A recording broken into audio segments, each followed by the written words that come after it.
ସାଙ୍ଗମାନେ କେଦାର ଗୌରୀ ସିରିଏଲରେ ଆଉ ଏକ ବିପଦଜନକ ଘଟିବା ପାଇଁ ଯାଉଛି। ପିୟୁଷକୁ କିଏ ଜଣେ ବାଡ଼େଇଥିବାର ଗୌରୀ ସ୍ୱପ୍ନରେ ଦେଖିବେ। କ'ଣ ପିୟୁଷ?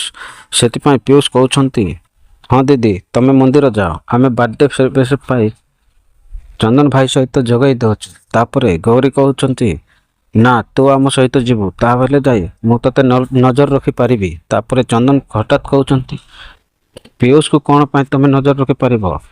ସେମିତି କହି କିଛି ତ କ'ଣ ଅଛି। ତ ସାଙ୍ଗମାନେ ପିୟୁଷକୁ କ'ଣ ହୋଇପାରେ ଏବଂ ଚନ୍ଦନ କ'ଣ ଜାଣିପାରିବ? ଚନ୍ଦନ କ'ଣ ଜାଣିପାରିବ ଗୌରୀଙ୍କ ସ୍ୱପ୍ନର କଥା, ମାନେ ପିୟୁଷକୁ